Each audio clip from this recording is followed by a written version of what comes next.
Hello, I'm Dr. John Ip, one of the Medical Directors of Glasgow Local Medical Committee. In this presentation, I will give a brief history of the local medical committees and the GP contract. Starting in the 19th century, the Provincial Medical and Surgical Association, or PMSA, was founded by Sir Charles Hastings on the 19th of July 1832 at a meeting in the boardroom of the Worcester Infirmary. It was initially established for the sharing of scientific and medical knowledge. An audience of 50 doctors was present to hear Hastings propose the inauguration of an association both friendly and scientific for the sharing of knowledge between doctors.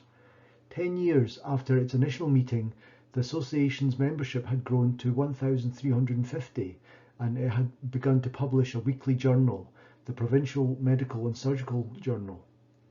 In 1853, the PMSA extended its membership to London doctors and in 1856 transformed itself into the British Medical Association. The British Medical Association, founded in 1856, campaigned heavily for regulation of the profession, leading to the Medical Act of 1858 and the establishment of the General Medical Council. The 20th century. The 1911 National Insurance Act of David Lloyd George gave statutory recognition of local panel committees and required the local insurance committees, which were the precursors to the NHS and primary care services, to consult via the local panel committees all panel doctors on issues which affected them. The 1911 National Insurance Act passed meant workers that contributed had access to medical care. Following this, the BMA formed local panel committees to represent doctors that provided care under the Act. The Act also required local insurance committees to consult with the local panel committees on any issues. In 1913, local panel committees were renamed local medical committees. In 1911, the GPDF, or General Practitioners Defence Fund, was set up to represent and to promote general practice. The GPDF gets its income from levy charges from LMCs. In 1912, the BMA set up a national committee representing all panel doctors. It created the Insurance Acts Committee, which then became the GMS Committee. This subsequently became GPC, or the General Practitioners Committee. In 1913, local panel committees became local medical committees. The NHS Scotland Act 1947 established the NHS in 1948. The 1947 Act introduced executive councils in each area to administer general medical services and work with LMCs. GPs remained independent contractors with a contract for service. LMCs had defined powers and functions such as investigation of excessive prescribing, which went beyond a mere advisory role. Most Scottish LMCs were funded by a voluntary levy rather than a statutory levy. This also funded GPDF. The Scottish GMS Committee was set up, and this later became SGPC. In 1966, after lobbying by the BMA, the 1966 GP contract was introduced. This introduced the basic practice allowance, fees for services, pension provision, the payment system, the Red Book, allowed claims for staff and premises costs. 1974 saw the introduction of the area health boards in Scotland. Area medical committees were established to represent all doctors working in the board area, and health boards were required to consult with the AMC, in inverted commas, on such occasions and to such extent as may be prescribed, close inverted commas.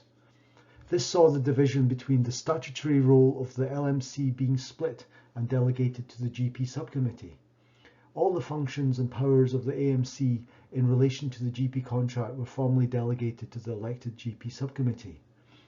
LMCs retained the contractual remuneration, conditions of service and representative role. Also in 1974, the Trade Union and Industrial Relations Act led to the BMA being recognised as the trade union representing the medical profession. LMCs are not trade unions. The statutory work previously carried out by the LMC transferred to the GP subcommittee, but the same people retaining the LMC title continue to exercise the remaining medical political functions, including matters relating to remuneration, conditions of service, which were expressly excluded from the remit of the AMC.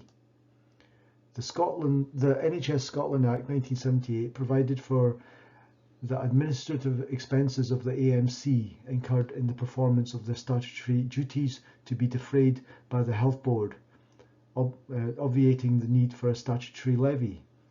Nevertheless, boards continued on a grace and favour basis to deduct and remit a voluntary levy from any doctor who signs the mandate in favour of the LMC. 1990 to 2018. The 1990 GP contract was imposed after it was rejected by the profession in a ballot. It introduced more capitation, health promotion, target services such as smears and immunisation, and fund holding. In 2001, the area clinical forums were established in the implementation of rebuilding our National Health Service. All chairs of the professional advisory committees such as AMC, ANC came together to form the Area Clinical Forum. The chair of the ACF is a non-executive board member. In 2004, the new GMS contract abolished the Red Book and introduced the Global Sum, co-op, enhanced services and opt-outs for services such as out of hours, immunisations and maternity services. In 2008, extended hours days was introduced against the profession's wishes. And from 2008 onwards, there was year-on-year changes to QOF, such as the introduction of the QOF QUIP indicators and other enhanced services.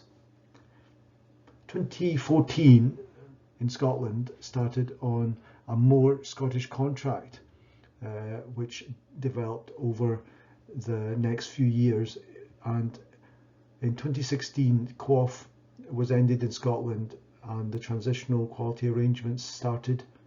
GP clusters were set up, and this led to the 2018 introduction of the GMS contract in Scotland. For more information, please contact the LMC at our office at New City Road. Please visit our website and read our regular newsletters and emails. Thank you very much for listening.